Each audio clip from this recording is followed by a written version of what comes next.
Hello friends, welcome to Ipsita's cooking tales. এসে গেছে মকর সংক্রান্তি এবং পৌষ পার্বণ, আর তাই জন্য তোমাদের জন্য আমি নিয়ে এসেছি অতি পছন্দের সবার প্রিয় রসালো গোকুল পিঠে। বহু পুরাতন যুগ থেকে বাংলায় এই পিঠে প্রচলিত। ক্ষীর ও নারকেল সহযোগে কীভাবে বানাতে হয় পিঠে দেখে নিই।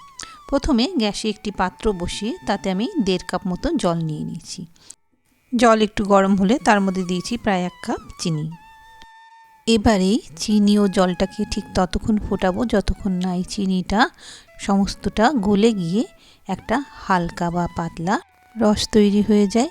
এবার ওর মধ্যে দিয়ে দেবো ফাটিয়ে রাখা বা থেতো করা 2টো এলাচ, যাতে রসে একটা সুন্দর গন্ধ এসে যায়। রসটা মোটামুটি রঙটাও পরিবর্তন হয়েছে এবং হালকা স্টিকিনেস যুক্ত একটা রস তৈরি হয়ে গেছে। রসটাকে আমরা এবারে নামিয়ে রেখে দেবো কিছুক্ষণের জন্য। পিঠে বানাতে আমাদের একটা ব্যাটার বা গোলা লাগে, তার জন্য আমরা নিয়েছি 1 কাপ ময়দা, তার 1/4 কাপ আটা, লাগবে সামান্য বা 1 চিমটে লবণ। ময়দা বা আটাতে ময়ান দেওয়ার জন্য নিয়েছি ঘি, আর সাথে নিয়েছি চাল গুঁড়ো। যে রকমের চাল গুঁড়ো নিয়ে নিতে পারো, এখানে চাল গুঁড়ো আমি নিয়েছি 2 চামচ। এবার একটা পাত্রের মধ্যে বা মিক্সিং বোলের মধ্যে নিয়ে নিচ্ছি ময়দা, যেটা আমি 1 কাপ নিয়েছিলাম। আটা নিয়েছি তার 4 ভাগের 1 ভাগ, আর তার মধ্যে দিয়েছি সামান্য চালের গুঁড়ো, প্রায় 2 চামচ মতন দিয়েছি এখানে আমি। আর দিয়েছি সামান্য লবণ, খুবই সামান্য দেব লবণটা, এবং দিয়ে দিয়েছি ঘি ও সামান্য রিফাইন অয়েল। রিফাইন অয়েল দিয়েছি আমি 1 চামচ মতন। সমস্ত কিছু দিয়ে এবার আমি হাতের সাহায্যে এটাকে ভালো করে ময়ানটা মাখিয়ে নেব। এই ময়ান মাখার কাজটা কিন্তু হাত দিয়েই করতে হবে, যাতে সমস্ত আটা ময়দাতে আমাদের এই ঘি তেলটা ভালো করে মিশে যায়।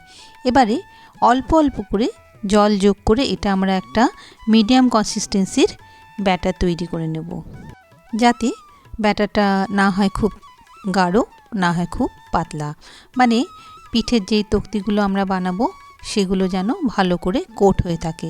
যেমন আমরা চপ বানানোর সময় দেখি একটা বেসনের গোলা তৈরি করছি, ঠিক সেই ধরনেরই। ব্যাটারটা আমি যত ভালো করে ফেটাবো, তাতেই আমাদের পিঠেগুলো যখন ভাজবো পিঠেগুলো ততই ফুলে উঠবে। ব্যাটারটাকে ঢাকা দিয়ে রেখে দিলাম। এবারে নিয়েছি অর্ধেক নারকেল, আর নেব বাড়িতে তৈরি বা দোকান থেকে কিনে আনা মাওয়া বা খোয়া ক্ষীর। নারকেল পাক দেওয়ার জন্য আমি এখানে পাটালি গুড় নিয়েছি, মানে খেজুরের পাটালি গুড় নিয়েছি। নারকেলটাকে আমি কুড়ে নিয়েছি এবং তার সাথে গুড়টাকেও আমি একটুখানি হাত দিয়ে ভেঙে ছোট ছোট করে রেখে দিয়েছি। খোয়া ক্ষীরটাকে আমি একটা গ্রেটারের সাহায্যে এভাবে গ্রেট করে নিয়েছি, বা হাত দিয়ে খুব মিহি করে ভেঙে নিলেও হয়। আমার খোয়া ক্ষীরটা গ্রেট করার পর এই রকম হয়েছে। এবারে একটা কড়াইয়ের মধ্যে আমি নারকেলটা পুরোটা দিয়েছি। এখানে আমি নিয়েছি 1 কাপ মতন নারকেল, এবং তার সাথে 1 থেকে 150 গ্রামের মতন গুড় আমি দিয়ে দিয়েছি। নারকেল আর গুড়টা হাত দিয়ে মেখে নিলেও হয়। এখানে আমি একসাথে দিয়ে এটাকে ভালো করে স্প্যাচুলা দিয়ে নাড়তে থাকবো, এবং একটু প্রথমে হাই হিটে এবং পরবর্তী লো হিটে এটাকে রান্না করব। আমরা নারকেল জাল দেওয়ার সময় যদি হিটটা খুব হাই রাখি, তাহলে নারকেল পুড়ে গিয়ে আমাদের ভেতরের এই নারকেলের পুরটা একদমই নষ্ট হয়ে যাবে। একটু ধৈর্য ধরে লো ফ্লেমে নারকেলটাকে এভাবে গুড়ের সাথে জাল দিতে দিতে একটা সময় এসে নারকেলটা বেশ নরম হয়ে আসবে এবং গুড়টাও গলে একটা পুর তৈরি হবে। কালারটাও চেঞ্জ হয়ে এটা বেশ নরম হয়ে একটু কাদা কাদা মতন হয়ে আসবে, অথচ ঝরঝরে হবে একটু। কিন্তু এতটা বেশিও শক্ত বা শুকনো হবে না, যাতে এতে কোনো শেপ না দেওয়া যায়। এই অবস্থায় এসে আমরা এর মধ্যে গ্রেট করা ক্ষীরটা দিয়ে দিলাম এবং আস্তে আস্তে লো ফ্লেমে এটাকে মেশাতে থাকলাম। এটাকে মেশাতে মেশাতে ক্ষীরটা সম্পূর্ণ গলে নারকেলের সাথে ভালোভাবে মিশে যাবে এবং একটা নরম পন্ডের আকার নেবে, যেটাকে সহজেই শেপ দেওয়া যায়। খুব বেশি না শুকিয়ে এবারে এটাকে আমরা নামিয়ে নেব। কিন্তু তার মধ্যে যদি এইরকম কোনো দানা বা ক্ষীরের অংশ থেকে যায় সেটাকে আমরা স্প্যাচুলা দিয়ে ভালো করে ভেঙে মিশিয়ে দেব। নচেত এগুলো যদি দানা অবস্থায় থাকে তাহলে ক্ষীরের তক্তি বা নারকেলের তক্তিগুলোকে বানানোর সময় ওগুলো মুখে পড়বে বা ভেঙেও যেতে পারে। খুব সহজে এটা হয়ে যায়, এটা এমন কিছু সময় সাপেক্ষ কাজ নয়। মোটামুটি নারকেল ও ক্ষীরের পুর আমাদের তৈরি হয়ে গেছে। এবার এটাকে আমরা নামিয়ে নেব একটা প্লেট বা ডিশে। বলে রাখা ভালো, এই পুরের মধ্যে ইচ্ছে হলে কর্পূর বা এলাচের গুঁড়ো দেওয়া যেতে পারে, তাতে সুন্দর গন্ধ তৈরি হয়। যদিও আমি রসের মধ্যে দিয়েছি তাই জন্য আমি এখানে আর আলাদা করে দিলাম না। প্লেটের মধ্যে সমস্ত পুরটা নামিয়ে এটাকে একটু ছড়িয়ে দিয়ে ভালোভাবে স্প্যাচুলার সাহায্যে ঠান্ডা হতে দেব। পুরটা মোটামুটি ঠান্ডা হয়ে গেলে, মানে হাত দিয়ে ধরার মতন অবস্থায় চলে আসলে এবার আমরা তক্তি বানাবো।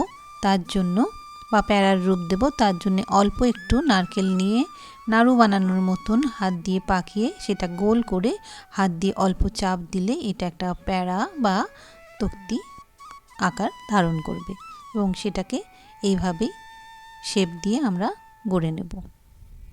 আমি এখানে আর একটা প্যারা বা তক্তি বানিয়ে দেখিয়ে দিচ্ছি। ঠিক এরকমভাবে নিয়ে হাতে গোল করে হালকা চাপ দিলেই এটা তৈরি হয়ে যাবে। তার জন্য কিন্তু আমাদের পুরটা ঠিকঠাক তৈরি করে নিতে হবে। আমি এখানে মোটামুটি 15 থেকে 16টা প্যারা বানিয়েছিলাম। পিঠে ভাজতে যদি সময় থাকে দেরি, তাহলে এগুলোকে একটু ভেজা কাপড় দিয়ে ঢেকে রাখাই ভালো। আমাদের ব্যাটার এখানে তৈরি হয়েছে। আমরা এটাকে আবার একটু চামচের সাহায্যে ফেটিয়ে নিলাম। ব্যাটার আমাদের মোটামুটি আমরা যেরকম চেয়েছি তৈরি হয়ে গেছে। এবার পিঠে ভাজার জন্য আমরা একটা কড়াই গ্যাসের উপরে বসিয়ে তাতে পর্যাপ্ত পরিমাণ তেল বা ঘি দিয়ে খুব সাবধানে আমরা ওই তক্তি বা প্যারাগুলোকে নিয়ে এটাকে ব্যাটার দিয়ে কোট করে ঠিক যেরকমভাবে চপ ছাড়ে সেইভাবে ছেড়ে দেব, যাতে দুই সাইডই ভালো করে কোট হয়ে থাকে এবং এটাকে আমরা মিডিয়াম ফ্লেমে ডিপ ফ্রাই করব। এইভাবেই কিন্তু আমরা প্রত্যেকটা পিঠেকে তেলের মধ্যে ডিপ ফ্রাই করে নেব। পিঠেগুলোর দুই পিঠ আমরা হালকা লাল করে ভাজবো, খুব বেশি লাল বা ব্রাউন কালার করব না, তাতে খুব বেশি শক্ত হয়ে গেলে পিঠে খেতেও খুব শক্ত হবে। দুই পিঠ ভালো করে ভেজে মোটামুটি হালকা কালার আসলে পিঠেগুলো আমরা তেল থেকে একটা ঝাঁঝির সাহায্যে তুলে আমরা রসের মধ্যে ছেড়ে দেব এবং ঢাকা দিয়ে রাখবো। এবং এই পিঠেগুলো মোটামুটি আমরা যদি 4 থেকে 5 ঘন্টা বা তার বেশি যদি রসের মধ্যে ডুবিয়ে রাখি, পিঠেগুলো রস টেনে যাবে এবং সুন্দর ফুলে উঠবে এবং খেতেও খুব রসালো এবং সুস্বাদু হবে। আর হ্যাঁ, যদি দোকানে খোয়া ক্ষীর না পাওয়া যায়, বাড়িতে কিন্তু দুধটাকে আমরা মেরে বা শুকিয়ে খোয়া ক্ষীর বানিয়ে নিতে পারি। তাহলে আর দেরি কেন, আজই ঝটপট বাড়িতে বানিয়ে ফেলো এই গোকুল পিঠে এবং সবার সাথে খুব আনন্দ করে খাও। আর যদি রেসিপিটা ভালো লাগে অবশ্যই করে লাইক, শেয়ার এবং সাবস্ক্রাইব করতে ভুলো না এবং পাশে থাকা বেল আইকনটা প্রেস করো। Thank you.